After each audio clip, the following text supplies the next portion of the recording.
ಮತ್ತೆ KKRTC exam ಮಾಡಿದಾಗ ನಾವು AI ಟೆಕ್ನಾಲಜಿಯನ್ನ ಬಳಕೆ ಮಾಡಿ ನಾವು ಇಂಪರ್ಸನೇಷನ್ ಅಂದ್ರೆ ಎಕ್ಸಾಮ್ ಪರೀಕ್ಷಾ ಕೇಂದ್ರಕ್ಕೆ ಬರುವಂತ ಸಂದರ್ಭದಲ್ಲಿ ನಾವು ಚೆಕ್ ಮಾಡಿದ್ವಿ. ಈಗ PSI ಒಂದು ಒಳ್ಳೆ ವಿಚಾರ ಏನಂತಂದ್ರೆ ಯಾರೆಲ್ಲ ಫಿಸಿಕಲ್ ಟೆಸ್ಟ್ಗೆ ಬಂದಿರುವಂತ ಅಭ್ಯರ್ಥಿಗಳಿದ್ದಾರೆ ಅವ್ರದ್ದು ಎಲ್ಲರದು ಫೋಟೋ ಮತ್ತೆ ಥಂಬ್ ಕ್ಯಾಪ್ಚರ್ ಏನ್ ಮಾಡಿದ್ದಾರೆ ಅದರ ಆಧಾರದ ಮೇಲೆ ನಾವು ಅವ್ರನ್ನ ಒಳಗಡೆ ಬಿಡುವಂತದ್ದು. 30 ಮಿನಿಟ್ಸ್ ಒಳಗಡೆ ನೀವು ಬನ್ನಿ, ಅಲ್ಲಿ ನಿಮ್ಮ ಎಫೆಕ್ಟ್, ನಿಮ್ಮ ಭಾವಚಿತ್ರ, ನೀವೇ ಫಿಸಿಕಲ್ ಟೆಸ್ಟಿಗೆ ಹೋಗಿದ್ರ ಅನ್ನುವಂಥದ್ದು ಚೆಕ್ ಮಾಡೋದ್ರ ಜೊತೆಗೆ ನಾವು 100% ಪ್ರೊಫೆಷನಲ್ ಮೂಲಕ ರಿಸ್ಕಿಂಗ್ ಮಾಡ್ತಾ ಇದೀವಿ. ಟೆಕ್ನಾಲಜಿಯನ್ನ ಬಳಸಿ ನಾವು ಡ್ರೆಸ್ ಕೋಡ್ ಅನ್ನ ಕೊಟ್ಟಿದೀವಿ, ನಿಷೇಧಿತ ವಸ್ತುಗಳನ್ನ ಬಗ್ಗೆ ನಾವು ಹೇಳಿದೀವಿ. ದಯಮಾಡಿ ಒಂದು ದಿನನಾದ್ರೂ ನಮ್ಮ ಡ್ರೆಸ್ ಕೋಡ್ ಅನ್ನು ನೀವು ಫಾಲೋ ಮಾಡಿ.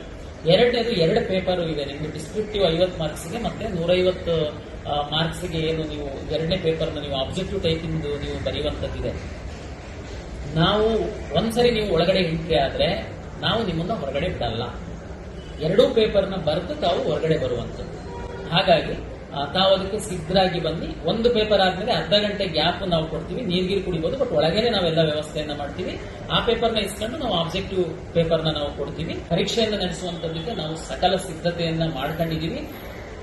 ಖಂಡಿತ ಪಾರದರ್ಶಕವಾಗಿ ಆಗುತ್ತೆ. ಯಾರು ಓದಿದರೆ ಆ ವಿದ್ಯಾರ್ಥಿಗಳಿಗೆ ಹುದ್ದೆ ಸಿಗುವಂತ ನಿಟ್ಟಲ್ಲಿ ನಾವು ಪ್ರಾಮಾಣಿಕವಾಗಿ ಕೆಲಸ ಮಾಡ್ತೀವಿ. 2 ವಿಚಾರನ ನಾನು ಹೇಳಲಿಕ್ಕೆ ಇಚ್ಛೆ ಪಡ್ತೀನಿ. ಕೆಲವರು ಸೋಷಿಯಲ್ ಮೀಡಿಯಾದಲ್ಲಿ ಪೋಸ್ಟ್ಪೋನ್ ಮಾಡಬೇಕು ಅಂತ ಸಹ ವಿನಂತಿಗಳನ್ನ ಮಾಡ್ತಾ ಇದ್ದಾರೆ.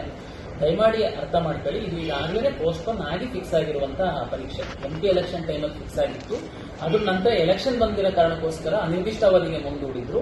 ನಾನ್ ಬಂದಾದ್ಮೇಲೆ ಇದನ್ನ ಸಹ 2-3 ತಿಂಗಳು ಮೊದಲೇ ನಾವು ಡೇಟ್ ಅನ್ನು ಫಿಕ್ಸ್ ಮಾಡಿ ಎಲ್ಲ ತಯಾರಿಯನ್ನ ಮಾಡ್ಕೊಂಡಿದ್ದೀವಿ. ಹಾಗಾಗಿ ನಾವು 22ನೇ ತಾರೀಕು PSI ಎಕ್ಸಾಮ್ ಮಾಡುವಂತದ್ದಕ್ಕೆ ಎಲ್ಲ ತಯಾರಿಯನ್ನ ಮಾಡ್ಕೊಂಡಿದ್ದೀವಿ.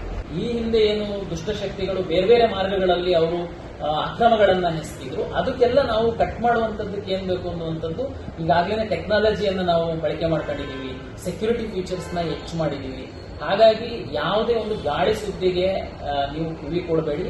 ಯಾವುದೇ ಅಕ್ರಮ ಇಲ್ಲದೆ ಪಾರದರ್ಶಕವಾಗಿ ನಾವು ಪರೀಕ್ಷೆ ನಡೆಯುವಂತದ್ದಕ್ಕೆ ಎಲ್ಲ ರೀತಿಯ ವ್ಯವಸ್ಥೆಯನ್ನ ನಾವು ಮಾಡ್ತೀವಿ.